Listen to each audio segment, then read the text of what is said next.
I used to think the scariest thing in the world was being alone in the dark.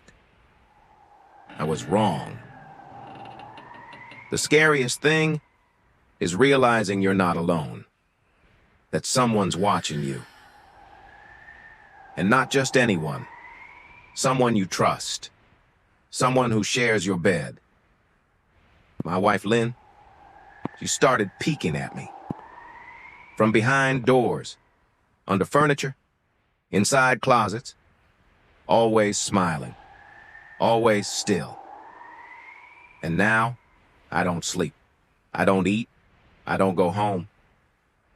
Because whatever's wearing my wife's face, it followed me here.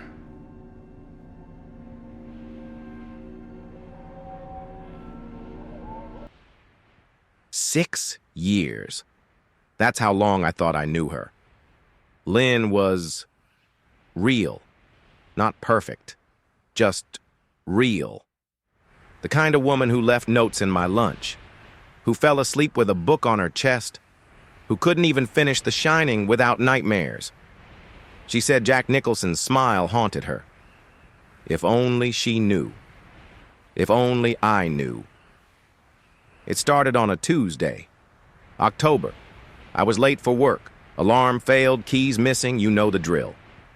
I was rushing down the hallway when I saw just her eyes and a strand of her hair peeking around the corner, like a kid playing hide and seek. When I looked straight at her, she vanished, like she was never there. "Geez, Lynn," I laughed. "You scared the hell out of me." She giggled, ran off like a mischievous kid. I shook my head, called her a weirdo, and left. I should have stayed. I should have asked why.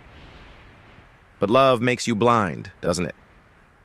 Love makes you explain away the unexplainable.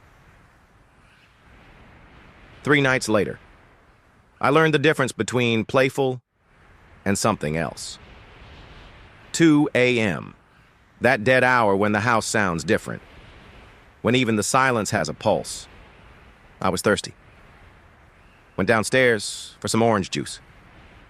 I was standing at the kitchen island, just sipping, when it hit me. That feeling, like something was watching me. I looked down, and she was there, crouched behind the island, grinning, that same face. But it wasn't her face. Her mouth was too wide, her eyes too big, too white, and she didn't blink. I screamed. Lynn didn't. She just scuttled away on all fours, her hands and feet slapping the floor. Tap, tap, tap, tap. Later that night, she was in bed, sleeping, or pretending to. Her breathing was calm, too calm. When I whispered her name, she didn't respond. The next morning, she buttered her toast like nothing happened. Told me, just playing around, said I looked too serious lately, said I needed some fun. But I couldn't forget that grin. It was behind my eyes every time I blinked. It waited for me in the quiet. And that's when her game really started. It started slow. At first, I thought it was just more of her weird fun. But it didn't stop. It didn't fade. It got worse. Every day. She became dedicated. Like it was a game she was perfecting. Like she was keeping score. She'd hide behind curtains. I'd come home from work and see just her eyes and that grin, watching me fumble with my keys. She'd wedge herself into the old trunk at the foot of our bed. I'd hear the hinges creak and look down to see one eye staring up through the gap. Once, I found her under the couch. I don't even know how she fit under there. She was folded in like a spider, grinning, watching me through the shadows.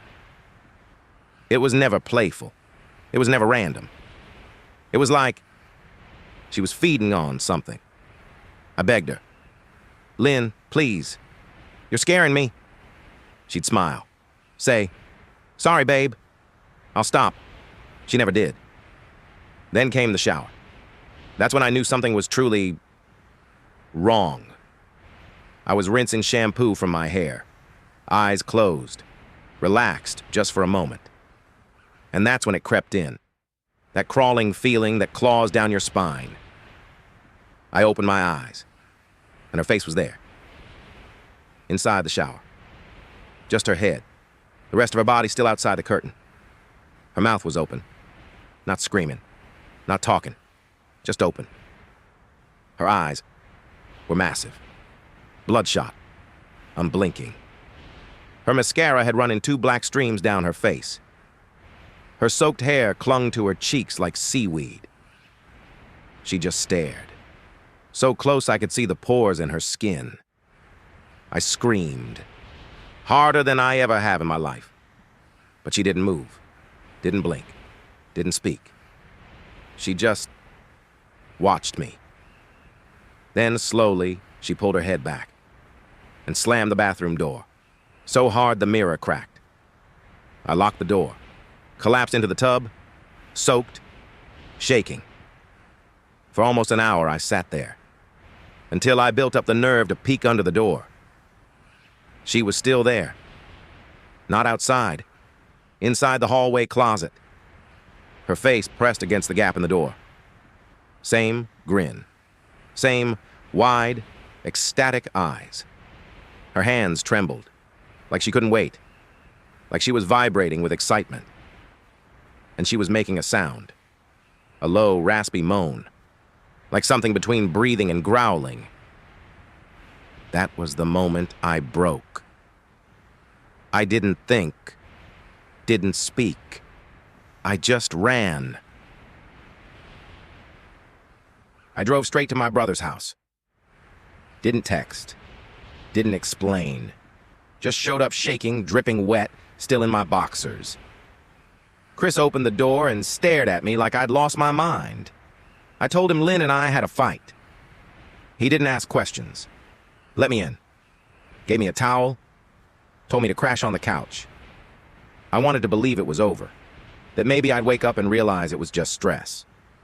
But that night, at 3 a.m., I woke up again. That feeling was back.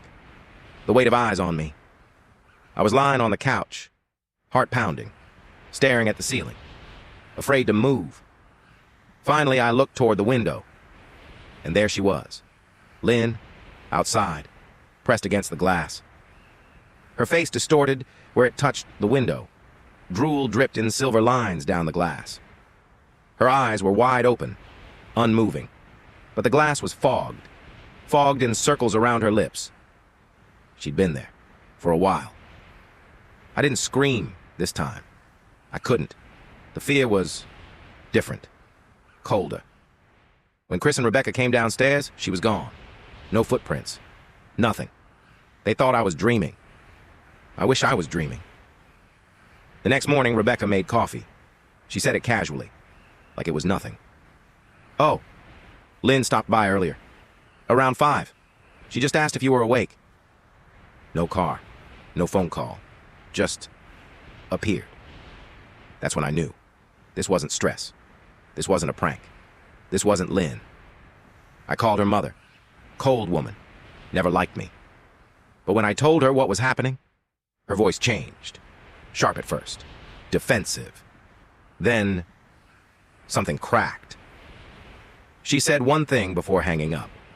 Just one. Seek professional help.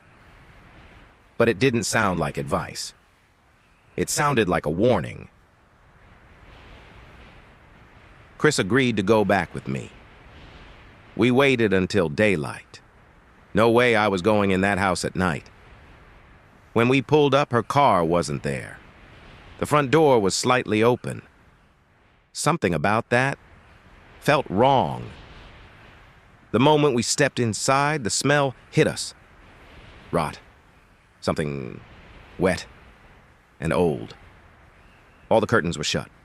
Midday felt like midnight. We moved slowly, room by room. No signs of her. Just that smell. And the silence. Then we climbed the stairs. That's when I saw it. Glass on the steps. One of our wedding photos had been smashed. The frame was cracked, crooked on the wall. Lynn's face stared back at me from that photo. Smiling, innocent, happy. I looked away. I couldn't bear it. The spare room was untouched. The bathroom, just as I left it. But the bedroom, something was off. The bed was made perfectly, too perfectly, like no one had ever touched it. Then we opened the closet, and I gagged. Chris turned away instantly, cursing. Inside the closet, lined up in neat rows on the floor, were eyeballs. Dozens of them. Some large, some marble-sized. Animal, maybe some human. Staring up at us. Glassy. Empty. The smell was unbearable. I shut the door. Tried to breathe. Chris backed into the hallway. "That's it. We're done," he said. But that's when I saw her. Under the bed. Curled on her side. Hands tucked under her chin. Trembling. Not with fear. With excitement. Her eyes were wide. Wider than I thought possible. Her mouth was pulled into that same impossibly huge grin. And her fingers were covered in blood. I stepped forward, whispered her name, said I wanted to help her, said I loved her. She nodded. Twice. Fast. Her hands were shaking. She was making a sound again. That hiccup and moan. Then she lunged. A shard of glass in her hand. She slashed my arm. Blood poured instantly. I staggered back, yelled for Chris. When I looked again, she wasn't looking at me anymore. She was looking at him. Eyes locked. Mouth still open. But now snarling. And then she sprinted. On all fours. Straight for him. I tackled her off him. She clung to my back. Her arms locked around my neck. Her mouth was right by my ear. I could hear it. That horrible hiccuping noise. Like she was trying not to laugh. Or trying not to scream. I threw her off. Ran. Chris was already ahead of me, phone in hand, yelling for the cops. We didn't look back. We just got in the car and left. I bled all over his seat. My arm was torn. My back was shredded.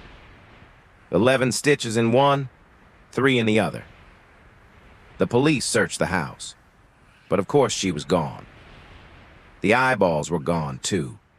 Like they were never there. I got a restraining order, but none of it matters. None of it will matter. Because I know how this ends. I'm sitting in a motel room now. Door locked. Curtains drawn. And I just got a text. From an unknown number. It said, "Period. I found you." There was a photo attached. Dark. Grainy. But I knew what I was looking at. There's no mistaking it. It was her eye, pressed against the dirty window. Fog rings around her lips. She's watching me. Right now.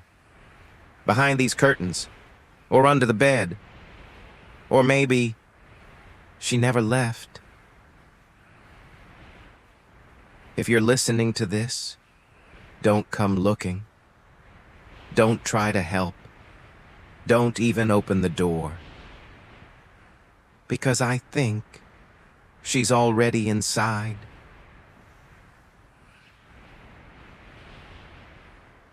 This recording was recovered from room 237 of the Sleepy Inn Motel.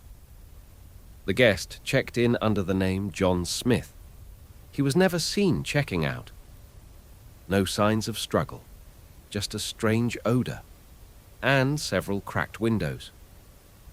The file was uploaded at 3:33 a.m. on Halloween night. The case remains open. Listen at your own discretion. If this story chilled you, tap like and subscribe for more. There are more watching stories to tell.